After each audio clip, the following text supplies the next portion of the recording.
Perhaps the most significant preserving our way of life are the battles that America does not have to fight, because those who wish us harm slink away in fear of the Coast Guard cutter, the Navy aircraft carrier, the Air Force fighter squadron, or the Army soldier on patrol. Or they have heard the words that recently retired General James Mattis shared with his Marines.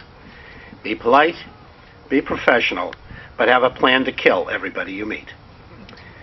On May 21 of this year, the United States lost one of its bravest veterans, Army Technical Sergeant Vernon McGarity, who was seriously wounded during a German artillery barrage at the Battle of the Bulge. Refusing an offer to be medically evacuated, he tenaciously led a small unit against the enemy's Great Western Front offensive and rescued 2 of his wounded comrades under heavy fire. He directed devastating fire upon a light cannon which had been brought up by German troops to clear resistance from the area. He took it upon himself to destroy a machine gun position by killing or wounding all hostile gunners with his deadly, accurate fire.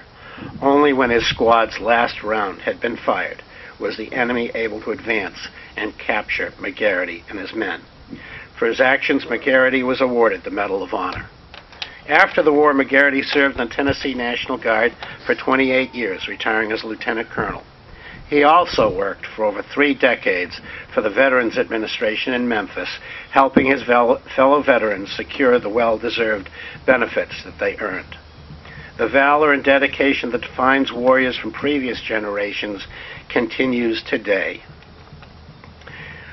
While we should all be grateful for the remarkable advancements made in military medicine and prosthetics, the fighting spirit and inspirational stories of our veterans are not due to technology.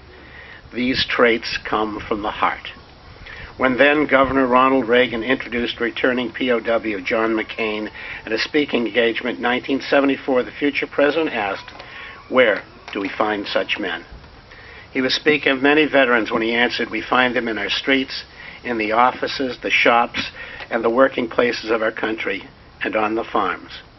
And many of these veterans are women, such as Army Chief Warrant Officer 3 Lori Hill of Springfield, Oregon. While piloting her helicopter over Iraq in 2006, she maneuvered her chopper to draw enemy gunfire away from another helicopter and provide suppressive fire for troops on the ground. Despite flying a damaged aircraft and suffering a bullet wound to her ankle, she landed the helicopter safely, saving her crew. For her action, she became the first woman to receive the Distinguished Flying Cross. My cousin's daughter, Jennifer Wilkins of Quincy, received the Purple Heart last year for a leg wound. Arthur, where are you? That's George and Barbara Wilkins' granddaughter. She is a military intelligence linguist and was shot in a firefight with the Taliban as she accompanied an infantry unit on patrol. Women are major contributors to our military presence in Afghanistan, and many have given their lives in the war on terrorism.